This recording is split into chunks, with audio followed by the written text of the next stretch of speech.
가나안 복음 방송을 시청하시는 시청자 여러분 안녕하십니까? 주의 이름으로 문안드립니다. 하나님께서 오늘 우리를 축복하시고 또 우리의 만남을 하나님의 은혜 가운데로 인도하실 것입니다. 오늘은 창세기 1장 26절에서 28절을 가지고 하나님의 형상과 믿음, 하나님의 형상과 믿음이라는 제목으로 은혜 나누기를 원합니다. 하나님이 이르시되 우리의 형상을 따라 우리가 우리의 모양대로 사람을 만들고 바다의 물고기와 하늘의 새와 육축과 땅에 기는 모든 것을 다스리리라 하라 하시고, 하나님이 자기 형상 곧 하나님의 형상대로 사람을 만드시되 남자와 여자를 창조하시고 하나님이 그들에게 복을 주시고 하나님이 그들에게 이르시되 생육하고 번성하고 땅에 충만하라, 땅을 정복하라, 바다의 물고기와 하늘의 새와 땅에 움직이는 모든 것을 다스리라 하시니라. 이렇게 말씀하고 있습니다. 하나님의 형상대로 우리가 만들었다. 오늘은 하나님의 형상이나 모양, 첼레나 데무트, 그런 본론적인 신학적인 얘기를 하려고 하는 것은 아닙니다. 하나님께서 우리를 형상대로 만드셨다. 하나님이 만드시기 전에 하나님이 계획을 하셨다. 그런 내용들을 우리가 볼 수 있습니다. 하나님이 이르시되 우리가 우리의 모양을 따라, 우리의 모양대로, 우리의 형상을 따라, 우리의 모양대로 사람을 만들자. 그렇게 계획하시고 하나님이 남자와 여자를 하나님의 형상대로 만드셨다라고 말씀하고 있습니다. 하나님의 형상대로 만들어졌다고 하는 것은 우리가 너무나 교회에서 많이 듣고 많이 배웠기 때문에 굳이 설명할 필요가 없을 것입니다. 하나님의 지성과 하나님의 인격과 하나님의 지정의를 닮은 우리를 가리켜서 하나님의 형상대로 만들어졌다. 우리가 그렇게 믿고 하나님의 뜻을 따라 우리가 살아가려고 애쓰는 줄로 믿습니다. 그렇다면 하나님께서 우리를 하나님의 형상대로 만드신 이유가 있을 것입니다. 우리는 하나님을 생각할 때 전지전능하시고 온 우주 만물을 그의 능력으로 창조하시고 또 만물을 주님의 능력 가운데 섭리하시고 통치하신다. 그래서 그 중에 우리 사람들을 위해서 이 땅을 만드시고 우리를 한량없는 은혜 가운데로 하나님이 축복하시고 사랑하신다. 그래서 예수님도 보내주시고 또 그의 능력의 장중에 품고 우리가 비록 연약할지라도 언제든지 사랑하시는 하나님이라 그렇게 우리가 생각하고 있습니다. 과연 하나님 편에서 이 일을 생각하실 때, 하나님 편에서 우리를 생각하실 때 과연 하나님은 무조건 우리를 사랑하시기 위해서 만드시고 하나님이 오늘도 우리를 복주시고 인도하십니다. 우리가 한번 생각해 보아야 될 것은 하나님의 형상대로 만드신 이유가 있으실 것입니다. 왜 하나님의 형상대로 우리를 만드셨을까? 신학적으로, 우리 영적으로 깊이 생각하지 않고 우리 어린아이의 유아적인 발상을 가지고 하나님의 형상대로 사람을 만드셨다고 하는 것을 우리가 한번 생각해 보면 왜 만드셨겠느냐? 무슨 이유 때문에? 단순하게 우리가 생각하면 우리가 누구를 닮도록? 하나님을 닮도록 만드신 것입니다. 간단한 얘기죠. 하나님을 닮도록 만드셨다는 거죠. 그렇다면 우리가 이 땅에 살아가면서 누구를 닮아야 되겠습니까? 하나님을 닮아야 된다는 것입니다. 제가 종종 예화를 듣고 종종 쓰는 말이 있습니다. 제가 결혼을 했습니다. 너무너무 사랑하는 여인과 결혼을 했습니다. 그래서 아이를 낳았습니다. 아들을 낳고 너무너무 즐거워서 그 아이를 들고 기쁨에 사로잡혀 있습니다. 근데 하루, 이틀, 100일 돌이 지나고 나니까 점점 이 아이가 나를 닮지 않고 누굴 닮았어요? 다른 남자를 닮은. 어떻게 될까요? 사단이 나겠죠. 하나님께서 우리를 만드실 때 하나님의 형상대로 우리를 만드셨다고 했어요. 그리고 하나님께서 그 형상을 위해서 하나님께서 로마서 1장 8장 29절에 보면 미리 아신 자들을 하나님께서 그 아들의 형상을 본받게 하기 위해서 미리 정하셨다 그랬어요. 하나님께서 예수 그리스도를 이 땅에 보내주셔서 그의 십자가의 은혜 가운데, 여러분 십자가를 생각하면 눈물 나지 않나요? 여러분 십자가의 은혜를 생각하면 감격하지 않나요? 여러분 십자가의 은혜를 생각하면 그 하나님의 무한한 사랑을 우리가 기억할 수 있지 않습니까? 그런데 왜 하나님이 그 아들의 십자가에 못 박아 우리의 죄를 대속하셨냐 이 말이에요. 그 아들의 형상을 본받게 하기 위해서. 예수 그리스도의 형상은 하나님의 형상입니다. 하나님의 본체의 형상이십니다. 하나님 그 자체에 있습니다. 하나님의 형상을 본받게 하기 위해서 예수 그리스도의 십자가 은혜를 베풀어 주셨다. 우리에게 말씀하고 있는 것입니다. 하나님이 우리를 형상대로 만드시고 하나님이 우리를 죄악 가운데 구원하신 것도 그 하나님의 형상을 담게 하기 위해서 구원하셨다. 그런 말입니다. 그럼 우리의 믿음은 어때야 할까요? 그럼 우리의 믿음은 어때야 할까요? 날마다 하나님의 은혜만을 구하고 하나님의 축복만을 바라고 하나님께서 우리를 인도하시는 그 넓으신 바다와 같은 사랑으로 우리를 인도하신다. 어느 목사님은 설교하실 때 들어보니까 할아버지 같은 하나님이라. 손자를 무한한 사랑하고 용서하시는 그 할아버지의 마음과 같은 분이 하나님이라. 그렇게 설명해요. 왜 옳습니까? 하나님을 잘 이해하지 못하는 것에서 나오는 것. 하나님의 형상대로 우리를 만드셨다고 하는 것은 하나님의 형상대로 우리를 빚으시고 하나님의 형상을 위해서 우리를 구원하셨다고 하는 것은 우리가 하나님의 형상된 삶을 살기로 원하시는 것입니다.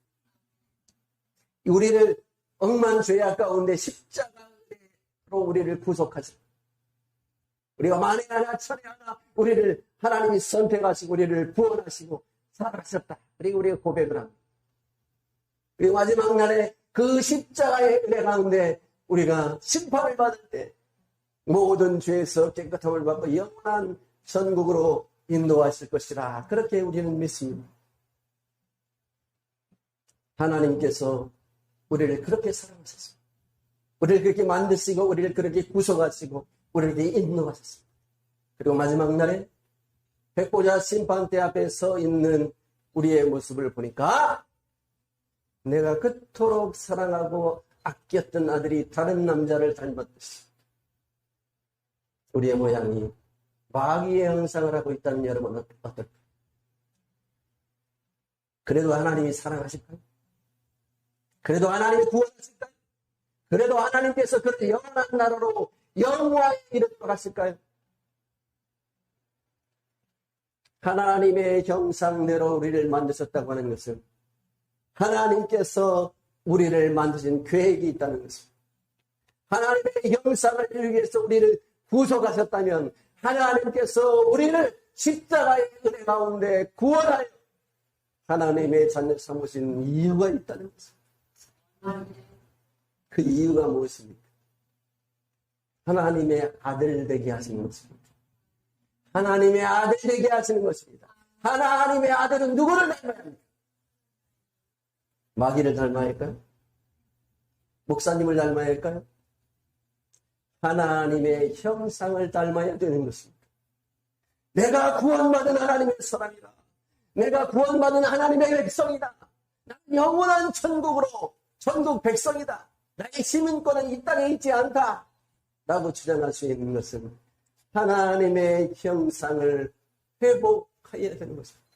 내가 적어도 하나님의 성품을 닮았다. 내가 적어도 하나님께서 나를 사랑하시고 나를 만드실 때 그 사랑과 온유함으로 그 지혜로 만드셨던 그 하나님의 성품을 내가 덧입고 있는지를 확인해 보아야 돼. 내 속에 예수가 있는지 베드로가 그러고 내 속에 예수가 있는지 확인해 봐. 내 속에 예수가 없다면 버리는 자다. 여러분의 형상 가운데, 여러분 삶 가운데, 여러분의 인격 가운데 그리스도의 향기가 있습니까? 하나님의 형상이 있습니까? 우리가 지혜로 하나님의 능력과 권세로 우리를 하나님이 지으셨다는, 우리가 적어도 그런 하나님께서 계획을 가지고, 적어도 하나님께서 그런 우리에 대한 기대를 가지고 우리를 만드셨다고 하면 우리는 그 하나님의 성품을 덧입어야 될 것입니다. 세상 가운데 빛으로 나타난다 그랬습니다. 세상의 소금이라고 그랬습니다. 너희는 그리스도의 편지라고 했습니다. 아름다운 향기라고 했습니다. 주님의 향례와 믿음의 풍기는 우리의 삶에 은혜가 넘쳐야 될 줄로 믿습니다. 하나님의 형상을 담기를 소원하시기를 축원합니다. 하나님의 형상을 덧입으셔야 됩니다. 예수의 옷을 입어야 합니다. 우리의 삶이, 어느 목사님은 의를 설명하면서 우리는 도덕적인 의와 도덕적인 의를 가지고 우리를 판단하면 안 된다, 그렇게 설교하시는 분들이 많이 있습니다. 거짓말입니다. 도덕적인 의도 못 미치는 의가 어떻게 하나님의 의를 미치겠습니까? 세상에 어떻게 도덕으로가 안 되는 의가 하나님의 의에 이를 수가 있습니다. 어떻게 하나님의 형상에 이를 수가 있습니다. 강단에서 하나님의 말씀을 가지고 성도들을 다 죄악의 구렁텅이로 마귀의 형상으로 인도하는 이 시대가 되었음을 하나님의 말씀을, 하나님의 말씀대로 살아있는 하나님의 그 말씀이 우리 가슴 속에 새겨져, 그 말씀이 나로 찌르며 나의 죄악된 부분이 수술되어야, 치료되어야, 회복되어야, 온전한 대로 이루어야 되는 것입니다. 예수 믿고 나는 예수 믿어. 예수 믿으면 다 된다. 예전에 전도연이 주연했던 밀양이라는 영화가 있었습니다. 저는 뭐 보진 못했지만 줄거리를 살펴보고 거기에 뭐 기독교 욕을 많이 한다. 왜 그런가를 살펴봤더니 딸아이 그 자녀, 딸인가 아들인가를 죽인 그 범죄자가 감옥에 가서 예수를 믿었어. 예수를 믿고 이제 나는 모든 죄에서 회복되고 해결되고 하나님의 자녀가 돼요. 전도연이 면회를 왔는데 나는 이제 죄인이 아닙니다. 자연인 하나님의 은혜 가운데 해방되었어. 그게 기독교랍니다. 세상 가운데 자기의 죄값을 치러야 돼. 잘못된 것은 돌이켜야 돼. 회개해야 돼. 아무리 하나님의 자녀라 할지라도 그 어머니 앞에서 100번이라도 내가 잘못했다고 용서할 때까지 빌어야 되는 것입니다. 그게 도덕이. 거기에도 못 미치는 거예요. 하나님의 형상을 입은 사랑하는 성도여, 우리가 다 예수 믿는 하나님의 사람들이 하나님이 우리를 만드신 형상대로 회복되어 우리가 다 만날 날이 있습니다. 그날의 영원한 천국. 그날을 위해서 우리는 하나님의 형상을 입어가는 하나씩 하나씩. 사람이 안 변합니까? 변하지 않기 때문에 안 변합니다. 변하려고 하지 않기 때문에 안 변합니다. 못된 성격을 버려야 됩니다. 성품을 버려야 됩니다. 불같이 화나는 성격을 버려야 됩니다. 그래서 예수님이 뭐라고 해요? 오른손이 범죄하면 어떻게 하라고요? 오른눈이 범죄하면 어떻게 해요? 지체가 하나 없이 장애인이 되어서 천국 가는 것이 복되지. 온전한 지체를 가지고 영원한 지옥에 멸망받는 것은 되는 것이다. 이렇게 말씀하고 있는 것입니다. 하나님의 형상대로 우리가 지음을 받았습니다. 하나님의 놀라운 계획이 있는 것입니다. 우리가 하나님의 형상대로 하나님 앞에 거룩한 하나님의 자녀가 되기 위해서 십자가의 은혜로 죄 씻음의 은총을 받았습니다. 그렇다면 우리가 하나님의 은혜 가운데 하나님의 형상을 닮아가는 말씀의 순종에 나아가는 삶을 걸어가는 것이 우리의 믿음이 되어야 하십니다. 그것을 가리켜 믿음이라고 그렇게 우리는 말할 수 있을 것입니다. 예수 믿습니다. 열심히 기도합니다. 새벽 기도 갑니다. 복되는 것입니다. 그러나 그 삶에 변화가 없다면 이사야서에 나와 있는 하나님이 너희는 나에게 재물을 가져오지 제사를 가져오지 너희가 드리는 재물은 나에게 침이 된다고 하나님께서 불같이 호령하셨습니다. 우리가 적은 작은 부분부터 우리의 잘못된 부분 하나씩 거룩함을 덧입어 가야 될 줄로 믿습니다. 우리가 하나님이 우리를 말씀과 하나님께서 은혜로 우리를 깨끗하게 하셨습니다. 우리를 물러서서 말씀으로 깨끗하게 하사 거룩하게 하시고 자기 앞에 영광스러운 교회를 세우셨습니다. 특히나 주름 잡힌 것이나 이런 것이 거룩하고 흠이 없게 하려 하시리라. 에베소 5장 26절 7절에 우리 교회된 신부의 자격을 그렇게 말씀하고 있는 것입니다. 이게 바로 하나님의 형상을 입는 것입니다. 오늘 저와 여러분의 이와 같은 하나님의 형상을 덧입어 날마다 하나님 마음과 동행하시고 주님이 기뻐하시는 사랑하는 하나님의 자녀들이 되시기를 주의 이름으로 축원합니다.